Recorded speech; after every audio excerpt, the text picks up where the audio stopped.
अबिका की सौतेली माँ उसका हाथ खींचते हुए उसे घर के हॉल में ले आई, जहाँ पर उसके पिताजी और सो कॉल्ड सुरेश अंकल बैठे हुए थे। अबिका का चेहरा गुस्से से लाल हो गया था।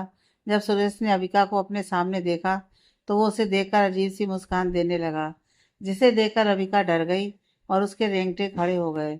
अबिका ने खुद को शांत किया, फिर आराम से कहा, पापा, सुरेश अंकल भी यहाँ हैं।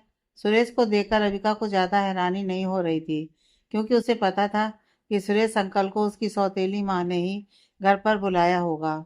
बहुत धूप होने के कारण अविका ने अपने सर पर दुपट्टा ढका हुआ था और उसके मांग में सिंदूर भी भरा हुआ था, जिसे अभी तक किसी ने नहीं देखा था। अविका को बिना किसी लड़के के साथ देखकर उसके पिताजी को कोई प्रॉब्लम नहीं हुई, क्योंकि सिर्फ उसकी सौतेली माँ और बहन ही नहीं थी जिन्हें अविका और करण के रिलेशनशिप के बारे में पता था, बल्कि उसके पिता को भी अच्छे से पता था कि अविका करण से प्यार करती है। लेकिन उसके पिताजी अविका की परवाह न करते हुए अपनी छोटी बेटी की शादी करण से कराना चाहते थे। इसका एक कारण यह भी था कि उसके पिताजी उससे ज़्यादा अपनी छोटी बेटी को मानते थे और ज़्यादा प्यार करते थे, और उन्हें यकीन था कि आरोही करण के घर वालों को खुश रख पाएगी, अविका नहीं। और जहाँ तक अविका की बात थी, तो उसकी शादी सुरेश कुमार के साथ ही फिक्स कर दी थी उसके पिताजी ने। भले ही अविका आज किसी और लड़के को अपना बॉयफ्रेंड बनाकर घर लाती, अविका तो हर दिन और भी खूबसूरत होती जा रही है। सुरेश अविका के पिताजी की तरफ देखते हुए बोले। सुरेश ने आगे बढ़कर अविका का हाथ पकड़कर उसे अपने बगल में बिठाना चाहा, लेकिन अविका ने साफ मना कर दिया। ओह अविका, लगता है कि अभी तुम्हें इसकी आदत नहीं है। कोई बात नहीं, शादी के बाद इसकी आदत हो जाएगी तुम्हें, तब तुम खुद मेरे पास आकर बैठोगी। सुरेश अविका को गंदी मुस्कान के साथ देखते हुए बोला। ऐसा कभी नहीं होगा, कभी नहीं, अविका मन ही मन खुद से बड़बड़ाई। अविका को महसूस हो रहा था कि सुरेश अंकल जानबूझकर ऐसी बातें कर रहे हैं और उसके करीब आना चाह रहे हैं। यही सोचकर अविका उनसे थोड़ी दूर खड़ी हो गई और अपने पिताजी की तरफ देखकर उसने कहा, पापा, मुझे आपसे कुछ कहना है। अविका के पिताजी ने अविका की बात टालते हुए उससे गुस्से से कहा, क्या हमने तुम्हें यही संस्कार सिखाए हैं कि घर आए हुए मेहमान से ऐसा बिहेव करते हैं, और खासकर अपने होने वाले पति के साथ ऐसा बिहेव करते हैं? उसके पिताजी उससे बहुत नाराज थे। अबिका सचमुच अपनी माँ की तरह जिद्दी थी, और रही बात उसके पिताजी की, तो वो भी बहुत नफरत करते थे अबिका से, और अबिका भी कभी अपने पिताजी की बात नहीं मानती थी। इसलिए उसके पिताजी उसे अपने बाकी बच्चों से कम मानते थे। अबिका के पिताजी ने निराश होकर अबिका से कहा, तुम्हें अभी सुरेश जी से माफ़ी मांगनी होगी, और तुम्हारे लिए यही अच्छा होगा कि तुम सुरेश के साथ ढंग से पेश आओ, क्योंकि सुरेश तुम्हारा होने वाला पति है। और सबसे पहले तुम सुरेश के साथ अच्छी तरह से बात करो। अपने पिताजी की बात सुनकर अविका को बहुत बुरा लग रहा था। हालांकि वो कुछ कर भी नहीं सकती थी। अविका ने सबकी बातों को इग्नोर करना शुरू कर दिया और खुद को मेंटली तैयार कर लिया बाकियों को यह खबर सुनाने के लिए कि उसने आज शादी कर ली है। लेकिन अविका को अभी भी लग रहा था कि उसकी इस बात पर कोई भी विश्वास नहीं करेगा कि उसने किसी लड़के के साथ शादी कर ली है।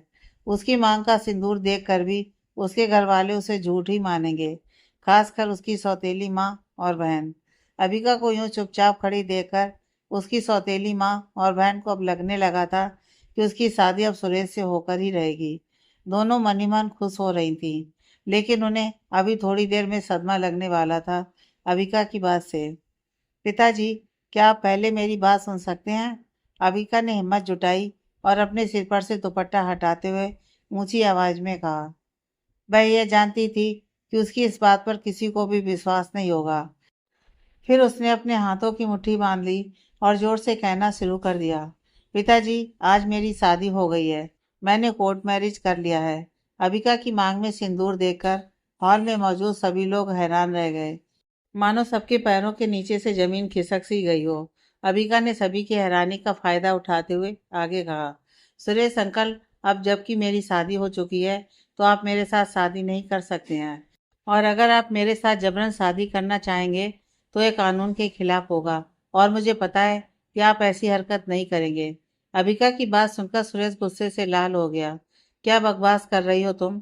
तुम्हारी शादी कब हुई और हम सबको पता क्यों नहीं चला? अविका के पिताजी ने सबसे पहले रिएक्ट किया।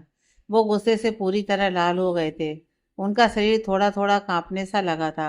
अगर तुम्हें सच में मेरी और परिवार की परवाह होती तो तुम ऐसा नहीं करती। कौन है वो लड़का? वो तुम्हारे साथ यहाँ पर क्यों नहीं आया? कहीं तुम हम लोगों से झूठ तो नहीं बोल रही हो? उसके पिताजी गुस्से से कांपते हुए बोल रहे थे। उसके पिताजी के कठोर शब्द उसके दिल को किसी खंजर की तरह चुभ रहे थे। उसने कभी नहीं सोचा था कि उसके पिताजी अपने बिजनेस के लिए इतना भी नीचे गिर सकते हैं। वो जानती थी कि पूरी दिल्ली शहर में लोग उसे अच्छी लड़की नहीं मानते, लेकिन उसने अपने पिताजी से ऐसी उम्मीद नहीं की थी कभी। जब उसके खुद के पिताजी उसके साथ ऐसा बिहेव कर रहे थे, तो बाहर वालों से क्या ही शिकायत कर सकते थे। अविका की मांग में सिंदूर देखकर उसकी सौतेली माँ और बहन को ज़्यादा हैरानी हो रही थी, क्योंकि उन दोनों को लग रहा था कि अबिका की शादी सुरेश से ही होगी। पूरा माहौल शांत सा हो गया था। अबिका शुरू में थोड़ा डरी हुई थी, लेकिन अब वो खुद को मजबूत महसूस कर रही थी और खुद पर विश्वास करते हुए खड़ी थी। भले ही विराज यहाँ उसके साथ नहीं था, लेकिन उसकी मांग की सिंदूर उसकी शादी का सबूत था, जिसे कोई भी झुठला नहीं सकता था। कौन है वो लड़का? क्या नाम है उसका? उसकी सौतेली माँ ने उसके पास आकर पूछा। उसका नाम विराज है और मैंने उसी से शादी की है। अबिका ने बिना किसी डर के अपनी सौतेली माँ को जवाब दिया। विराज, इस नाम के किसी भी लड़के को नहीं जानती हूँ जो आपका फ्रेंड हो। अबिका की बहन आरोही ने उसे टोकते हुए कहा। जब वो थोड़ी देर में यहाँ आ जाएगा तब उसे जान लेना तुम। अबिका ने अपनी बहन की बातों का एक टूक जवाब दिया। अबिका के स्वभाव में अचानक आए बदलाव को देखकर सब और भी ज्यादा हैरान हो गए थे। अगर किसी को कुछ नहीं कहना है तो मैं अपने कमरे में जा रही हूँ आराम करने, क्योंकि कल रात में जगी हुई थी पार्टी में। अबिका इतना कहकर अपने कमरे की तरफ जाने लगी थी कि तभी उसके पिताजी गुस्से में जोर से चिल्लाते हुए बोले, वहीं रुक जाओ अबिका। अबिका पलटकर अपने पिताजी को देखने लगी, जो गुस्से से पूरी तरह लाल हो गए थे और कांप रहे थे। उनकी आंखों से आग उबल रही थी। तुम्हें क्या लगता है तुम्हारे सिंदूर लगाने से हम लोग मान लेंगे कि तुम्हारी शादी हो गई है? मुझे तुम पर रत्ती भर भरोसा नहीं है। और अगर सच में तुमने किसी लड़के से शादी की है तो उसे जल्द से जल्द यहाँ बुलाओ। और अगर तुम हम सबसे झूठ बोल रही हो तो तुम्हारा नाटक खत्म हो जाएगा और तुम्हें अभी सुरेश से शादी करनी पड़ेगी। अपने पिताजी की यह धमकी भरी बात सुनकर अबिका को अब लगने लगा था कि उसकी बात पर किसी को यकीन नहीं हो रहा है। तभी उसे ख्याल आया कि उसने और विराज ने मैरिज सर्टिफिकेट में साइन किया था और मैरिज सर्टिफिकेट ही एकमात्र उसकी बात का सबूत है। लेकिन उसने अपना मैरिज सर्टिफिकेट विराज से नहीं मांगा था। वो विराज की गाड़ी में ही रखी हुई थी। बिना किसी सबूत के हम तुम्हारी बातों पर विश्वास नहीं कर सकते हैं, इस बार उसकी सौतेली माँ ने उससे कहा। अबिका अपनी सौतेली माँ को लगातार इग्नोर करती जा रही थी। हालांकि अबिका के बैग में एक पेपर था जो उसने और विराज ने शादी करने से पहले साइन की हुई थी।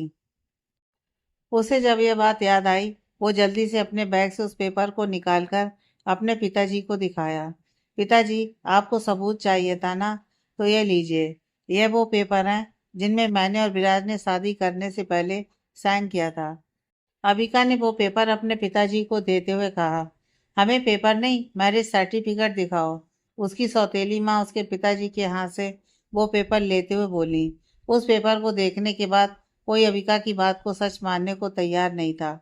एक एक करके वहां मौजूद हर एक इंसान ने वो पेपर देखा।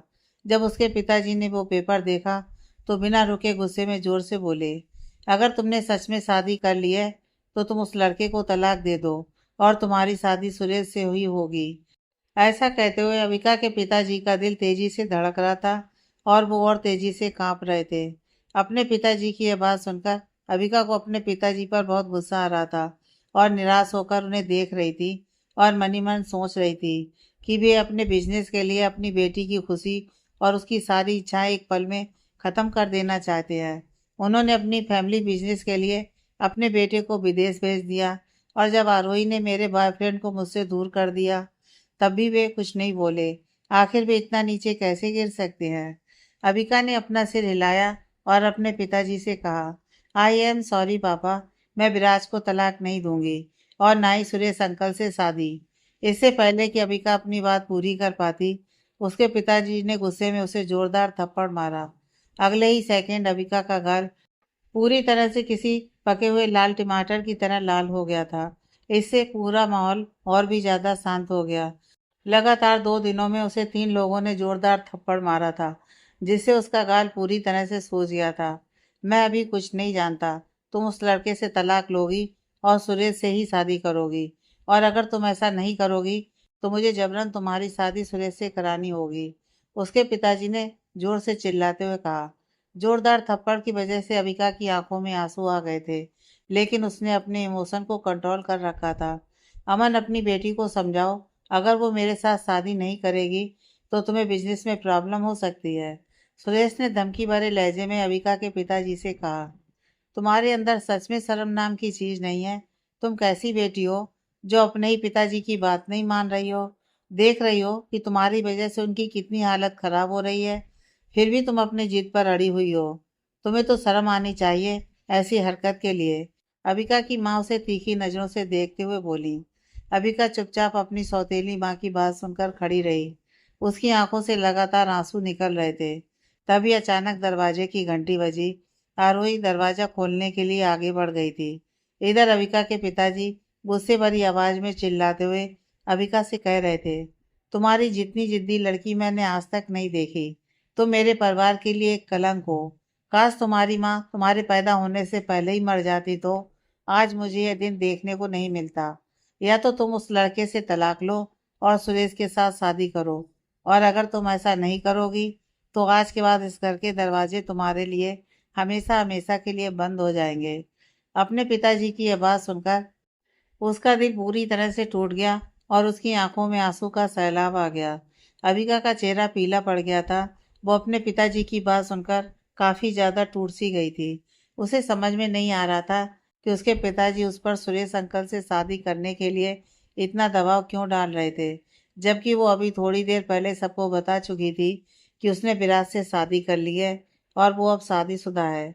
उसके पिताजी की बातें उसके दिल में तीर की तरह चुभ रही थी। अबिका को अपने पिताजी की बातें अब बर्दाश्त नहीं हो रही थी। पापा, क्या मैं आपकी नज़रों में इतनी बुरी हूँ? अबिका ने सीधे अपने पिता से पूछा।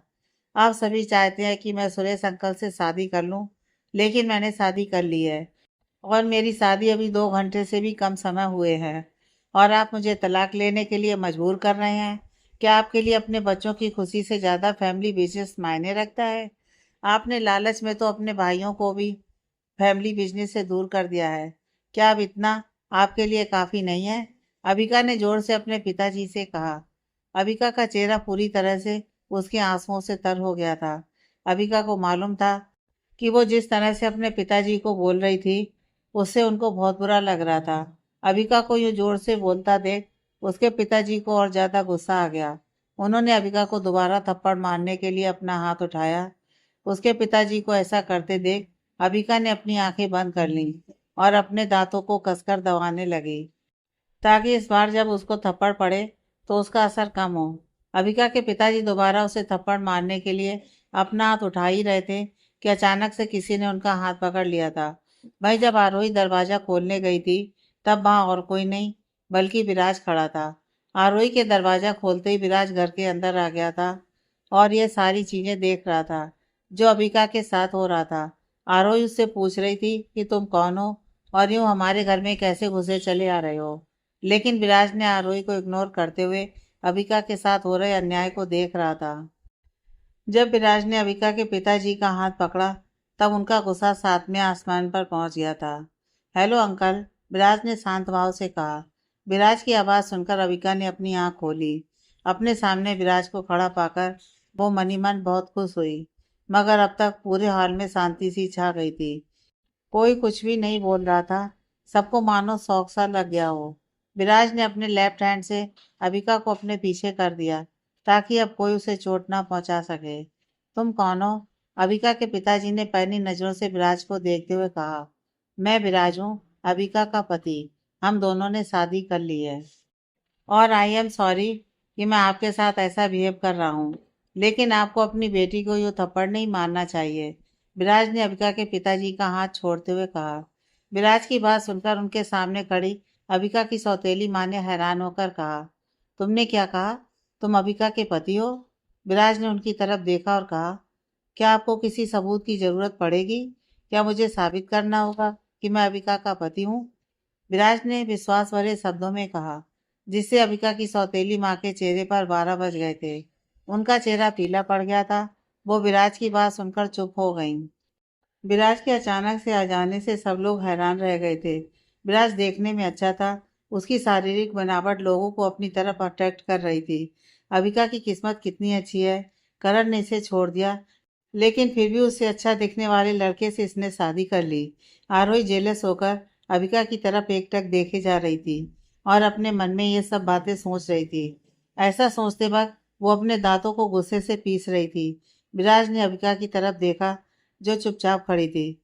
उसने अबिका के सिर को धीरे से उठाया और उससे आंखें मिलाईं। उसने अबिका के दोनों हाथों को आराम से पकड़ा। विराज के हाथ पकड़ते ही अबिका ने खुद को बेहतर महसूस किया और उसकी आंखों से आंसू गिरने लगे। आई एम सॉरी अबिका, मुझे आने में देर हो गई और मैंने तुम्हें बताया था ना कि हॉस्पिटल में पेशेंट की हालत ख़राब है। लेकिन अब तुम टेंशन मत लो, मैं यहाँ आ गया हूँ ना, सब ठीक हो जाएगा। अब तुम अपने आंसू पोंछ लो। विराज ने बहुत ही प्यार से अबिका को कहा और अपना रुमाल अबिका को दे दिया।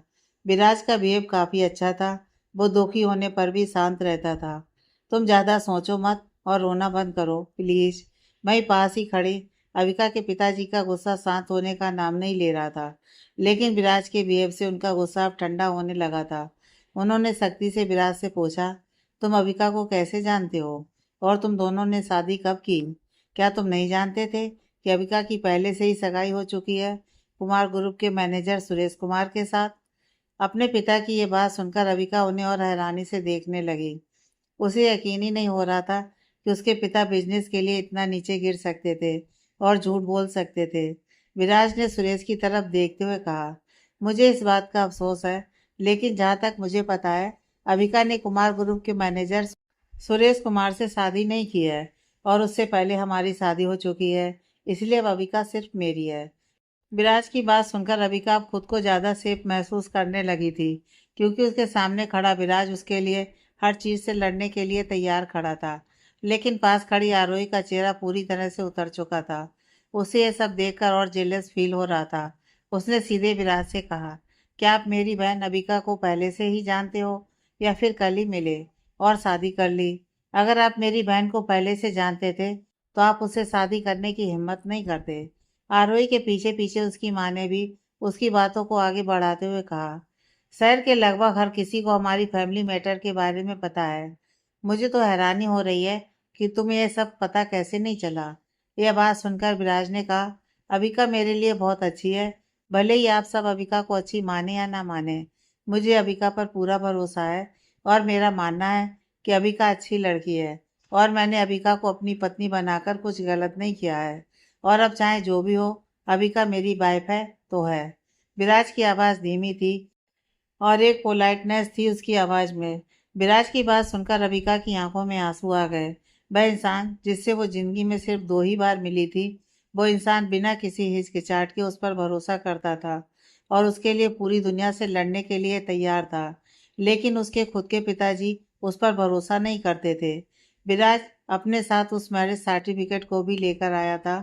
उसने उस मैरिज सर्टिफिकेट को सबके सामने बड़े टेबल पर रख दिया और कहा, अगर अब भी आप लोगों को यकीन नहीं हो रहा है तो आप सब इस मैरिज सर्टिफिकेट को देख सकते हैं। विराज के पहनावे से वहां मौजूद सभी लोगों को पता चल गया था कि विराज कोई आम लड़का नहीं है। उसने अबिका के पिताजी से आगे कहा, अंकल, मैं यहाँ आकर ऐसा बिहेव नहीं करना चाहता था, लेकिन अगर मेरी वाइफ के साथ कोई बुरा कर रहा है तो मैं सह नहीं सकूंगा। मैं आपसे माफ़ी मांगता हूँ कि मैंने और अबिका ने बिना किसी की सहमति के शादी कर ली, लेकिन मैं आपसे वादा करता हूँ कि मैं अबिका को हमेशा खुश रखूंगा। उसे कभी किसी चीज़ की कमी नहीं होने दूंगा। विराज की बात सुनकर अबिका के पिताजी विराज को कुछ कहना चाहते थे, लेकिन फिर उन्होंने अबिका की तरफ देखा। अबिका के चेहरे पर खुशी के भाव देखकर उनका दिल पिघल सा गया। उन्होंने पहले ही अबिका का प्यार करण को उससे दूर कर दिया था। अब दोबारा वो उसके साथ ऐसा करके ठीक नहीं करेंगे। वो चुपचाप विराज की बात से सहमत हो गए थे। अब विराज धीरे धीरे उनको ठीक लगने लगा था। उनका गुस्सा अब धीरे धीरे शांत होने लगा था। आरोही और उसकी माँ एक दूसरे को एकटक देखे जा रही थी और सोच रही थी कि होना क्या था और हो क्या गया। तभी आरोही अपनी बहन अबिका की मैरिज सर्टिफिकेट को हाथ में लिए विराज की तरफ बढ़ी। उसने अपने चेहरे से जलन की भावना पूरी तरह से मिटा दी और मुस्कुराते हुए विराज से कहा, पापा का यूं चुप होना साबित कर रहा है कि वे आपकी और दीदी की शादी को एक्सेप्ट कर चुके हैं और हमें भी अब लगने लगा है कि आपकी और दीदी की शादी हो चुकी है, तो इस हिसाब से आप मेरे जीजू हुए। लेकिन मैंने आपको पहले कभी नहीं देखा है। आरोही की बात सुनकर विराज ने उसकी तरफ देखते हुए उससे कहा, कभी किसी और दिन बता दूंगा कि मैं तुम्हारी दीदी से कैसे मिला। इतना कहकर विराज अबिका की तरफ देखकर मुस्कुराने लगा। पास ही खड़ा सुरेश कुमार ये सारी चीजें देख रहा था। वो अमन मेहता के डिसीजन से खुश नहीं था, लेकिन वो जानना चाहता था ये लड़का है कौन जो उसके सामने किसी बॉस की तरह बिहेव कर रहा है, और उसने कैसे अबिका को उससे दूर कर दिया। सुरेश कुमार को बहुत बेइज्जती महसूस हो रही थी, लेकिन वो वहां से जाना नहीं चाहते थे। वो पूरी चीजें देखना चाहते थे कि वहां आगे और कितना तमाशा होगा। इधर अबिका के पिताजी के मन में अभी भी बहुत सारे सवाल थे। वे अभी भी अबिका और विराज की शादी को अपनाने में हिचकिचा रहे थे, लेकिन उन्होंने अपनी बहुएं सिकोड़ते हुए विराज से कहा, मैं अपनी बेटी की शादी किसी ऐसे वैसे लड़के से कैसे कर दूं, जिसकी फैमिली बैकग्राउंड के बारे में कुछ भी मालूम नहीं है और ना ही ये पता है कि तुम करते क्या हो। यह बात सुनकर विराज उनकी तरफ शांत भाव से देखते हुए बोला, अंकल, मैं केयर हॉस्पिटल में एक सर्जन हूँ, और जहाँ तक मेरे फैमिली की बात है तो मेरे घर में मेरे माता पिता हैं, मेरा एक बड़ा भाई और एक बड़ी बहन है। मेरी दादी हमारे साथ ही रहती हैं। मेरे भैया पिताजी की उनकी कंपनी में बिजनेस में उनका साथ देते हैं। मेरी बड़ी बहन विदेश में रहती है। विराज की बात सुनकर अबिका के पिताजी ने हैरानी से उससे पूछा, तुम्हारा परिवार भी बिजनेस करता है? कौन सा बिजनेस करते हैं तुम्हारी फैमिली? सच कहूँ तो मुझे इसके बारे में कुछ भी नहीं पता है। मेरे भैया ने मुझे कभी अपनी फैमिली बिजनेस में पढ़ने ही नहीं दिया है, और मुझे भी फैमिली बिजनेस से ज़्यादा अपने काम को करना ज़्यादा पसंद है। विराज ने अबिका के पिताजी को देखते हुए ये बात कही। उसने अबिका की तरफ देखते हुए दोबारा कहा, मुझे अपनी फैमिली बिजनेस में कोई भी दिलचस्पी नहीं है। मैं एक डॉक्टर की तरह लोगों की ज़िंदगी बचाना चाहता हूँ। इतना कहते ही विराज अबिका को देखकर उसे हल्की सी मुस्कान देने लगा। हालांकि अबिका के पिताजी को लगा था कि विराज करण से बेहतर नहीं था, क्योंकि करण अपने फैमिली का पूरा बिजनेस संभाल रहा था। हालांकि करण को उसकी कंपनी विरासत में मिली थी, लेकिन विराज की कमाई करण के सामने कुछ भी नहीं थी। विराज की बात सुनकर अबिका के पिताजी ये सोचने लगे थे कि अगर विराज इतनी साधारण जिंदगी जीना चाहता है तो अबिका की शादी मेरे लिए बेकार है, और अगर मैं अबिका की शादी सुरेश के साथ कराता हूँ तो मुझे बिजनेस में फ़ायदा ही फ़ायदा होगा। अबिका के पिताजी को अभी भी अबिका की खुशी से ज़्यादा अपने बिजनेस के फायदे की पड़ी हुई थी। इससे यह साफ पता चल रहा था कि अबिका के पिताजी किस तरह के इंसान थे। विराज ने अबिका को देखते हुए कहा, मैं एक डॉक्टर हूँ जो लोगों की लाइफ को बचाना जानता हूँ। मुझे उम्मीद है कि अबिका मेरी बात को समझेगी और मेरा साथ देगी। अगर फ्यूचर में अबिका को कभी भी लगे कि मैं उससे प्यार नहीं करता या फिर वो खुद मेरे साथ नहीं रहना चाहेगी, तो हम दोनों तलाक ले लेंगे, एक दूसरे की खुशी के लिए। अपनी बात कहकर वो अबिका के मन में क्या है उसे भी जानना चाहता था, और इसलिए वो लगातार अबिका को एक हल्की सी मुस्कान के साथ एकटक देखे जा रहा था। विराज को यूं अपनी तरफ मुस्कुराते देख अबिका ने भी उससे कहा, मैं तुमसे तलाक नहीं लूंगी, चाहे मेरे पापा मुझ पर कितना भी दबाव क्यों ना डालें। मैंने तुमसे शादी की है और मैं तुम्हारे साथ ही रहूंगी, हमेशा हमेशा। अबिका की आवाज़ में एक भारीपन सा था। उसकी बातों से अब साफ जाहिर हो रहा था कि वो अब किसी की भी बात को नहीं मानेगी, सिवाय विराज के। अबिका, तुम्हें पता है ना तुम क्या कह रही हो? इस लड़के से शादी के बाद तुम्हारे सभी रिश्ते इस घर से खत्म हो जाएंगे। हमारा तुमसे कोई रिश्ता नहीं रहेगा। तुमने जो आज अपने पिताजी को यूं शर्मिंदा किया है और बिना उनकी सहमति के शादी की है, अगर आगे चलकर तुम्हें यह लड़का तकलीफ देता है तो फिर तुम अपने पिताजी को दोष मत देना कि उन्होंने तुम्हारी शादी अच्छे खानदान में नहीं की। तुम अपनी शादी की खुद जिम्मेदार हो, और आगे तुम्हारे साथ जो भी होगा उसके लिए अकेले तुम ही जिम्मेदार होगी। उसकी सौतेली माँ की ये बातें उसके लिए किसी बददुआ की तरह थी। अबिका को पता था कि घर में सब उससे नफरत ही करते हैं और उसके जीने और मरने से किसी को फर्क भी नहीं पड़ेगा। अविका ने विराज को देखते हुए कहा, मुझे किसी बात का कोई अफसोस नहीं है और ना ही आगे कभी होगा। विराज मेरे लिए एक अच्छा लड़का है। अब जब आप सब हमारी शादी से सहमत हैं तो मैं चाहता हूँ कि मेरी और अविका की शादी दोबारा हो, अच्छे से धूमधाम से और दोनों फैमिली की मंजूरी के साथ। अब जब आप सब मान ही चुके हैं तो मुझे बस अपने घर में बात करनी है, लेकिन उससे पहले मैं अविका को कहीं बाहर ले जाना चाहता हूँ। अंकल, अगर आप कहें तो क्या मैं अपनी वाइफ को। विराज ने अबिका के पिताजी से कहा। इस पर अबिका के पिताजी कुछ भी नहीं बोले।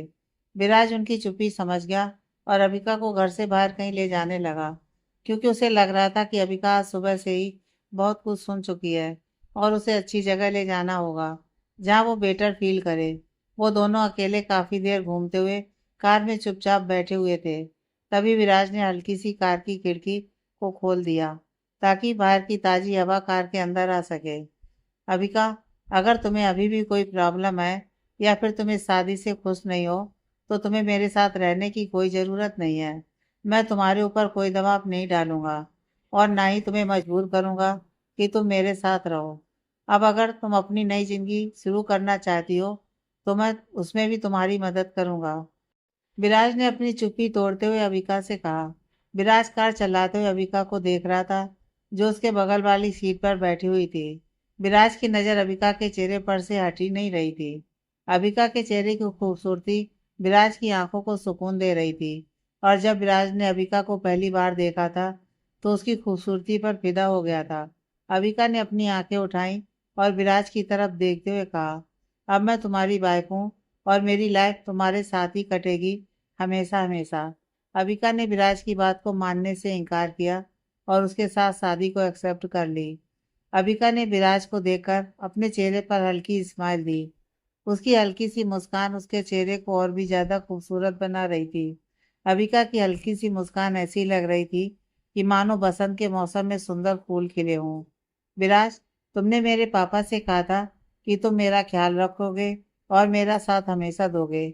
अब चाहे जो भी हो, मैं तुम्हारे साथ ही रहूंगी।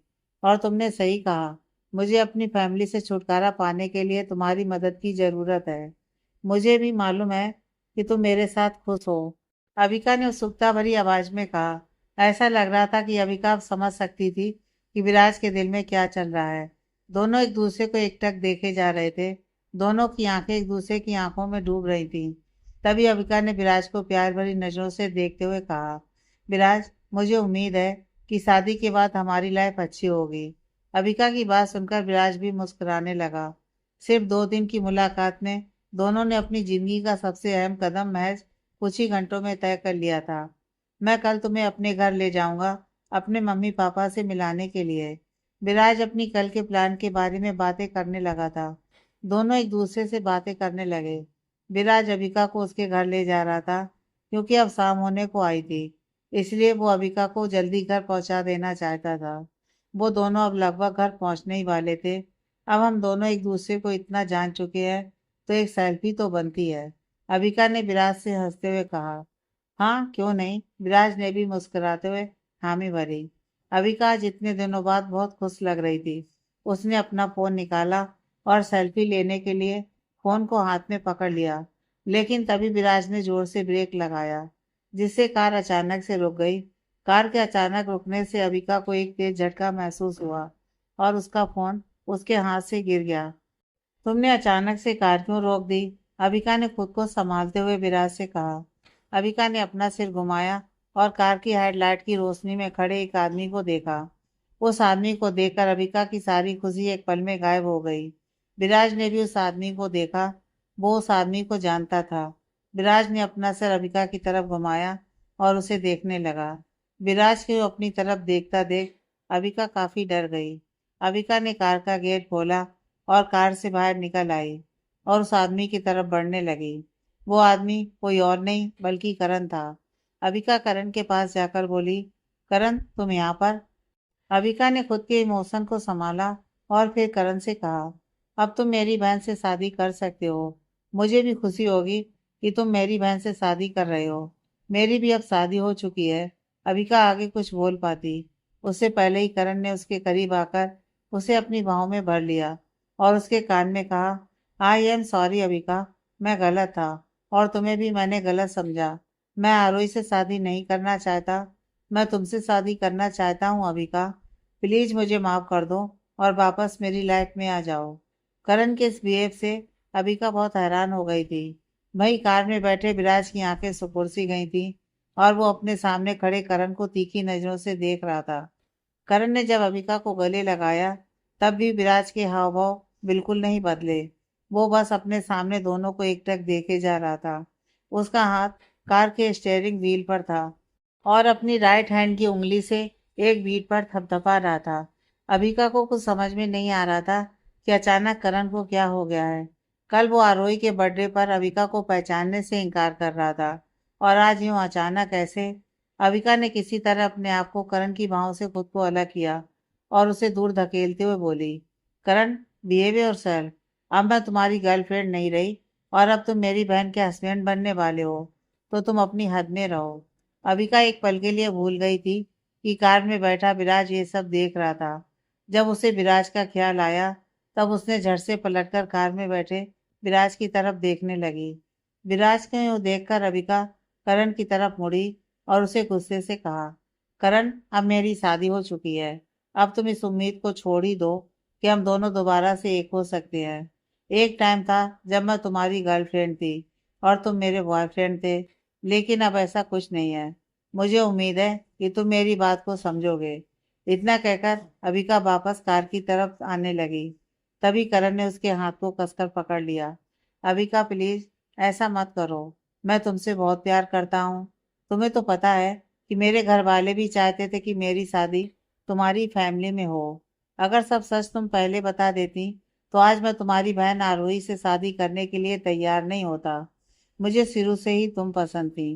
करण ने उदासी भरी आवाज में अबिका से कहा। अबिका ने उसकी बातों पर ज्यादा ध्यान नहीं दिया और अपने सामने कार में बैठे विराज को देखने लगी। विराज जो अपनी उंगली से कार की स्टीयरिंग पर एक बीट पर उंगली बजाए जा रहा था। विराज के इस वेव से अबिका और घबरा गई। वहीं करण के लिए वहां पर बस अबिका की मौजूदगी ही थी। उसने विराज को पूरी तरह से इग्नोर कर रखा था। करण, तुम पागल हो गए हो क्या? तुम्हें मेरी बात समझ में नहीं आ रही है क्या? मैंने अभी साफ साफ तुम्हें बताया कि मेरी शादी हो चुकी है।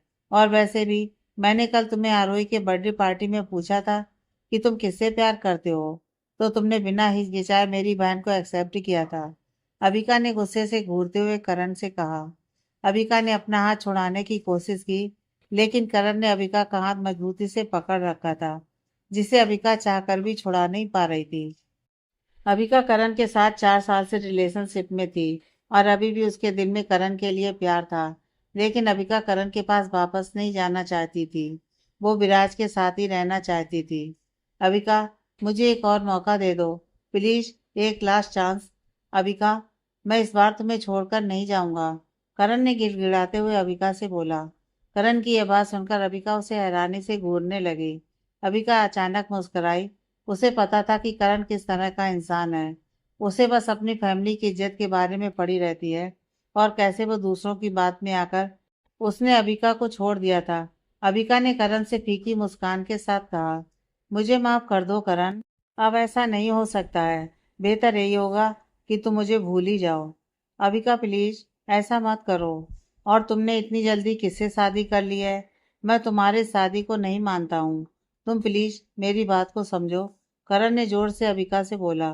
करण के इस हरकत से अबिका को और गुस्सा आने लगा और उसने जोर से चिल्लाते हुए करण से कहा, मुझे जाने दो करण, मैं अब किसी की वाइफ बन चुकी हूँ और तुम्हारा कोई हक नहीं बनता कि तुम ऐसे किसी की वाइफ का हाथ पकड़ो। अबिका अभी भी अपने हाथ को करण के हाथ से छुड़ाने की कोशिश कर रही थी, लेकिन छुड़ा नहीं पा रही थी। उसके हाथ में तेज दर्द होने लगा था, लेकिन करण को इस बात से कोई परवाह नहीं थी। अबिका के बार बार कहने पर जब करण ने उसका हाथ नहीं छोड़ा, तब यह देखकर विराज अपनी कार से बाहर निकल आया और उन दोनों की तरफ बढ़ने लगा। विराज को अपने पास आता देख अबिका शांत हो गई। करण भी विराज को अपनी तरफ आता हुआ देख रहा था और तब भी उसने अबिका का हाथ नहीं छोड़ा। करण विराज को गुस्से और जेलसी से देख रहा था। पास आकर विराज ने शांति भरे शब्दों में करण से कहा, मेरी वाइफ का हाथ छोड़ दो करण। विराज के कहने से भी करण ने अबिका का हाथ नहीं छोड़ा। वो हैरानी से विराज की तरफ देखे जा रहा था। अबिका ने किसी तरह अपनी पूरी ताकत लगाकर अपना हाथ करण के हाथ से छुड़ा लिया। उसने विराज की तरफ नजर डाली और चुपचाप जाकर कार में बैठ गई। करण ने उसे पकड़ने की कोशिश की, लेकिन बीच में विराज आ गया। करण विराज को देखे जा रहा था। वो जानता था कि अबिका सिर्फ उसे ही प्यार करती थी और वो बहुत ही सॉफ्ट हार्ट वाली लड़की है, लेकिन वो यह भी जानना चाहता था कि आखिरकार वो कौन है जिसने अबिका से शादी कर ली। आरोही ने करण को सारी बातें बता दी थी और इसलिए करण अबिका के पास आया था। अभी भी वो दोनों एक दूसरे को घूरे जा रहे थे। विराज ने करण से कुछ भी नहीं कहा और वापस अपनी कार की तरफ बढ़ा और अपनी कार का दरवाजा खोलने लगा। विराज की हरकत से करण का गुस्सा और भी बढ़ गया। करण ने गुस्से और ज्वेलसी में विराज से कहा, तुम कौन हो? तुम्हारी औकात नहीं है अबिका से शादी करने की। बल्कि मैं तो तुम दोनों की शादी को मानता भी नहीं हूँ। तुम अबिका के बिल्कुल भी लायक नहीं हो। करण के अंदर खुद को लेकर पूरा अहंकार भरा हुआ था। करण की बात सुनकर विराज रुक गया। उसने कार के दरवाजे को छोड़ दिया और करण की तरफ घूम गया और उसे शांति से बोला, मैं अबिका का हस्बैंड हूँ और तुम्हें सोचने की कोई ज़रूरत नहीं है कि मैं अबिका के लायक हूँ या नहीं, बल्कि तुम सोचो कि क्या तुम अबिका के लायक थे। विराज की बात सुनकर करण आग बबूला हो गया और विराज की तरफ तेजी से बढ़ गया। ऐसा लग रहा था कि अब दोनों एक दूसरे से भिड़ जाएंगे। वहीं कार में बैठी अबिका को बाहर में क्या बातें हो रही हैं कुछ भी सुनाई नहीं दे रहा था, क्योंकि उसने कार में बैठने के साथ ही कार के विंडो को बंद कर दिया था। वो जानती थी कि करण उससे खुश नहीं है। वो ये भी जानती थी कि करण बहुत ज़्यादा इमोशनल हो गया है, इसलिए वो करण का सामना नहीं करना चाहती थी और ना ही विराज का सामना करना चाहती थी। वो बस शांति चाहती थी, लेकिन उसका दिल तेजी से धड़क रहा था। अबिका तुम्हारे साथ बिल्कुल भी खुश नहीं रहेगी। वो तुमसे प्यार नहीं करती है, करण ने जोर से विराज को बोला। वो इतने गुस्से में था कि गुस्से से उसका चेहरा पूरी तरह से लाल हो गया था। ऐसा लग रहा था कि अब करण विराज को एक पंच मारने ही वाला है। अच्छा, तुम्हें ज्यादा पता है कि अबिका मेरे साथ खुश रहेगी या नहीं? विराज ने करण से कहा। विराज अभी भी शांत था। ना तो उसके चेहरे पर गुस्से के हाव भाव थे और ना तो वो करण के जोर जोर से बोलने पर डर रहा था। विराज करण के सामने उससे आंखें मिलाकर खड़ा था। विराज को अब हंसी आने लगी थी और वो धीरे से हंसने लगा। विराज को यूं हंसता देख करण का गुस्सा और बढ़ गया। उसने अपने हाथों की मुट्ठी कसकर बांध ली थी। तुम किस बात पर हंस रहे हो? करण ने गुस्से से विराज से पूछा। विराज ने अपनी हंसी कंट्रोल की और करण से कहा, कुछ नहीं, मुझे बस कुछ याद आ गया था। जहाँ एक तरफ करण आग की तरह धधक रहा था, वहीं विराज पानी की तरह बिल्कुल शांत खड़ा था। विराज ने जरा सा भी गुस्सा नहीं दिखाया और ना ही हड़बड़ाया। करण ने लगभग अपने आप को तैयार ही कर लिया था विराज को पंच मारने के लिए, लेकिन वो रुक गया क्योंकि उसे लग रहा था कि उसने पहले भी कहीं विराज को देखा हुआ है और विराज की कार और कपड़े से उसे पता चल रहा था कि विराज जरूर किसी अमीर फैमिली से बिलोंग करता है। और करण नहीं चाहता था कि वो कुछ ऐसा करे जिससे उसकी या उसके घर वालों की बदनामी हो, इसलिए उसने खुद को रोक लिया। तुम हो कौन? करण ने विराज से पूछा। तुम इतना ही जानो कि मैं अबिका का हस्बैंड हूँ और अबिका मेरी वाइफ है, और चाहे जो भी हो, अबिका मेरे घर की लक्ष्मी है और किसी को भी उसे यूं परेशान करना मुझे बिल्कुल भी पसंद नहीं है। विराज ने आराम से करण से कहा। विराज की बात सुनकर करण को और भी गुस्सा आने लगा था, लेकिन वो अनजाने में कोई भी गलती नहीं करना चाहता था। विराज इसके आगे कुछ भी नहीं बोला और ना तो करण के जवाब का इंतजार किया। वो सीधा अपने कार में बैठा और कार को स्टार्ट करके वहां से चला गया। विराज अबिका को उसके घर के पास ले आया और कार को रोक दिया। दोनों चुपचाप थे। तभी अबिका ने विराज से घबराते हुए पूछा, तुमने करण से क्या बात की? वो तुमसे क्या बोल रहा था विराज? विराज अब भी चुपचाप बैठा हुआ था। उसने धीरे से अपना सिर अबिका की तरफ घुमाया, जो उसके ठीक बगल में बैठी हुई थी, और उसे देखते हुए कहा, अबिका, मुझे तुम्हें हर्ट करने का बिल्कुल भी इरादा नहीं है। अब तुम्हारी शादी हो गई है और तुम्हें नहीं लगता कि अब तुम्हें बाकी लड़कों से दूरी बनानी चाहिए? विराज की बात सुनकर अबिका हैरान रह गई। उसका चेहरा हैरानी से भर गया। विराज की यह बात सुनकर अबिका को गुस्सा आ रहा था, लेकिन उसने विराज की इस बात को उसके नजरिए से देखा और सोचने लगी। उसकी हरकत से विराज को कहीं ना कहीं बुरा तो लगा है, लेकिन अबिका यह बात भी जानती थी कि वो और विराज एक दूसरे से प्यार नहीं करते हैं। ऐसे में विराज को करण से कोई प्रॉब्लम नहीं होनी चाहिए थी, लेकिन फिर भी विराज को बुरा लगा। अबिका ने एक लंबी सांस ली और विराज को देखते हुए धीरे से बोली, आई एम सॉरी विराज, गलती मेरी ही है। मुझे कार से उतरकर करण के पास जाना ही नहीं चाहिए था। मुझे मालूम नहीं था कि मेरी इस हरकत से तुम्हें बुरा लगेगा, और मुझे यह भी मालूम नहीं था कि करण अचानक ऐसे आ जाएगा। मैं बस करण को बोलने गई थी कि वो अब मुझसे दूर ही रहे, लेकिन अब करण मेरा एक्स बॉयफ्रेंड है और अब मेरा उससे कोई रिश्ता नहीं है। और अगर कोई रिश्ता है तो इतना कि वो अब मेरी बहन का हस्बैंड बनने वाला है। विराज ने अबिका की बातें सुन उसे कोई जवाब नहीं दिया। उसने अपनी आंखें सिकोड़ ली और अपने होंठ भींच लिए। विराज ने अपनी नज़र अबिका पर से हटा ली और सामने सीधे देखने लगा। विराज की हरकत से साफ पता चल रहा था कि विराज का मूड अभी कैसा था।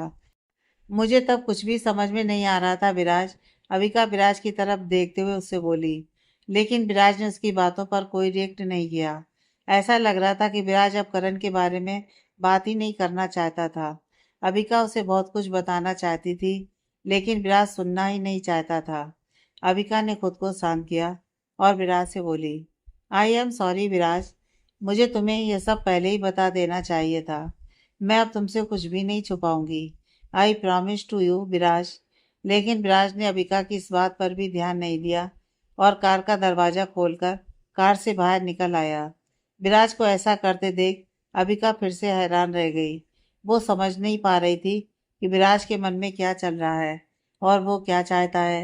विराज के इस बिहेव से अबिका को लगने लगा कि विराज और उसकी शादी अब ज़्यादा दिनों तक नहीं टिकेगी और जल्दी दोनों तलाक ले लेंगे।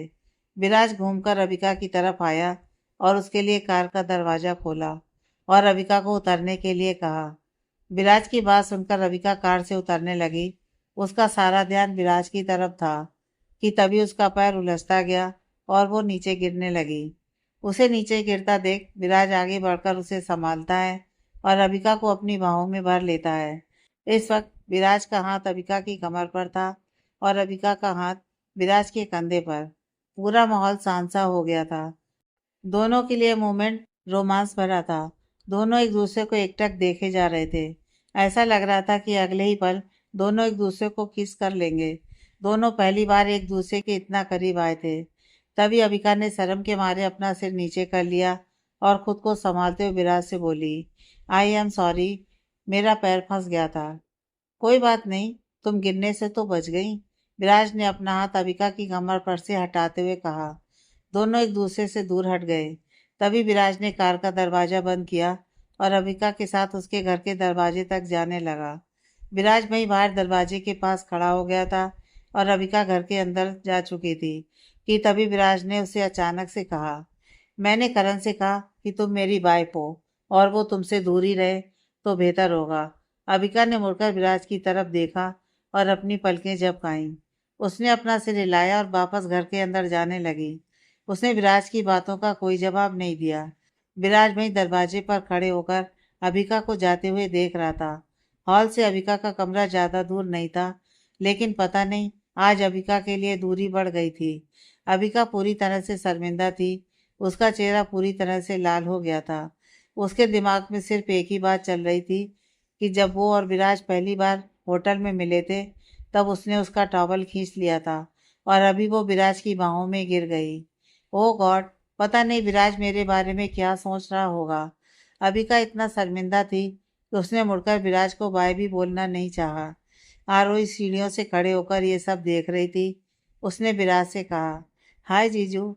आरोही की आवाज़ सुनकर विराज ने उसकी तरफ देखा।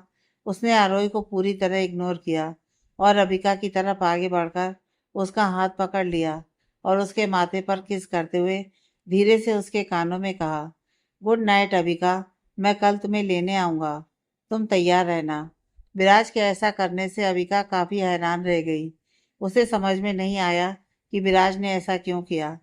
सीढ़ियों पर खड़ी आरोही भी यह देखकर हैरान रह गई। वहीं अपनी बात कहकर विराज ने अबिका का हाथ छोड़ दिया और वापस बाहर दरवाजे की तरफ जाने लगा। दूसरी तरफ आरोही जब तक सीढ़ियों से नीचे उतरी तब तक विराज अपनी कार स्टार्ट करके वहां से जा चुका था। आरोही मन ही मन विराज को बुरा भला कह रही थी। पता नहीं खुद को क्या समझता है। मैंने उसे कितने अच्छे तरीके से हाय जीजू बोला, लेकिन उसने मेरी बात का जवाब तक नहीं दिया और मुझे इग्नोर करके अबिका को किस कर लिया और यहाँ से यूं ही चला गया। आरोही अबिका की तरफ मुड़कर देखने लगी। अबिका के चेहरे को देखकर आरोही को उससे काफी जलन महसूस होने लगी। दरअसल विराज दिखने में काफी हैंडसम था।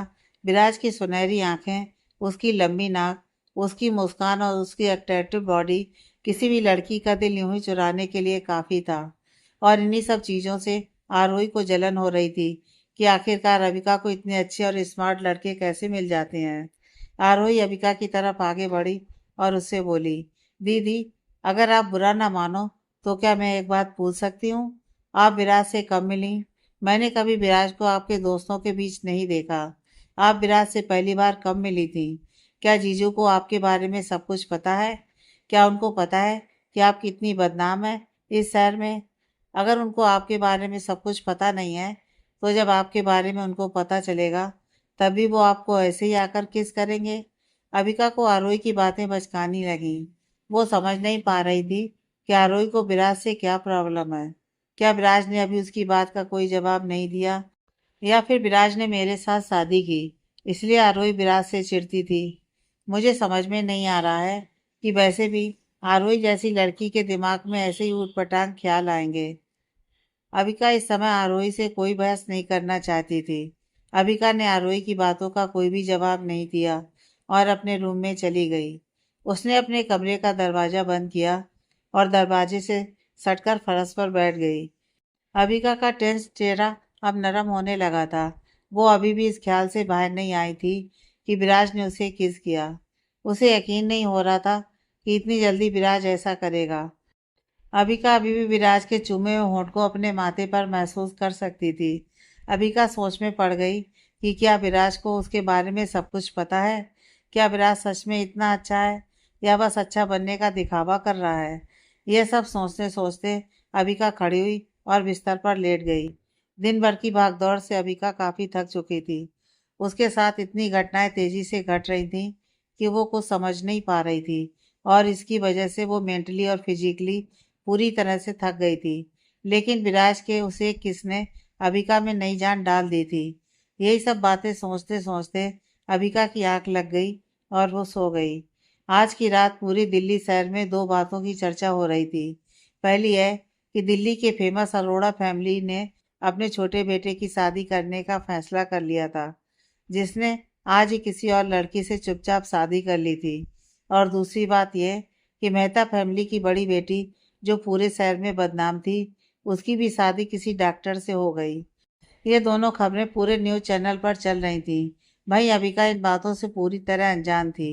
अबिका इतनी थक गई थी कि उसकी नींद सीधे अगले दिन खुली। उसने टाइम देखने के लिए झट से अपने साइड में पड़े मोबाइल को उठा लिया।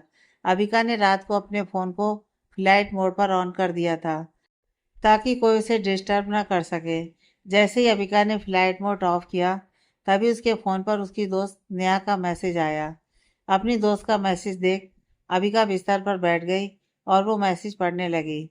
वो मैसेज एक न्यूज़पेपर से था, जिसमें लिखा हुआ था, मेहता परिवार की मशहूर बेटी, जो पूरे शहर में बदनाम थी, उसकी शादी किसी साधारण से डॉक्टर से हो गई।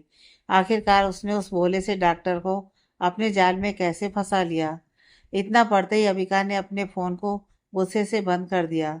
उसे जरा भी अंदाजा नहीं था कि उसकी शादी की बात इतनी जल्दी पूरे शहर में फैल जाएगी।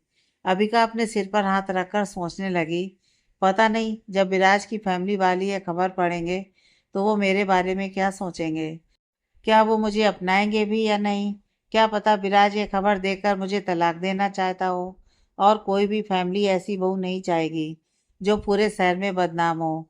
और अगर विराज ने उसे तलाक दे दिया तो उसे मजबूरन सुरेश से शादी करनी होगी। अबिका यही सब सोचकर विराज को कॉल करना चाहती थी ताकि उसे सारी बात बता सके। लेकिन जैसे ही उसने विराज को कॉल करने के लिए अपना फ़ोन उठाया, तभी उसे ख्याल आया कि उसके पास विराज का नंबर ही नहीं है। गुस्से में आकर उसने अपना फ़ोन वापस बिस्तर पर फेंक दिया। तभी अबिका को घर के हॉल से कुछ आवाज़ें सुनाई दी। वो अपने बालों को संवारते हुए अपने कमरे से बाहर निकल आई। अपने कमरे से बाहर निकलते ही उसने देखा कि विराज उसके घर पर आ गया था और उसके हॉल के सोफे पर बैठा हुआ था। आरोही ने अबिका को देखा और उससे कहा, दीदी, जीजू ने आज की खबर पढ़ ली है। ऐसा लगता है कि अभी वो यहाँ आपसे तलाक लेने के लिए आए हैं। आरोही की बात सुनकर सोफे पर बैठा विराज सीढ़ियों की तरफ खड़ी अबिका को देखने लगा। अबिका ने आरोही की बातों पर ध्यान नहीं दिया और विराज को देखने लगी। विराज भी अबिका की तरफ एकटक देखने लगा। आगे की कहानी नेक्स्ट पार्ट में।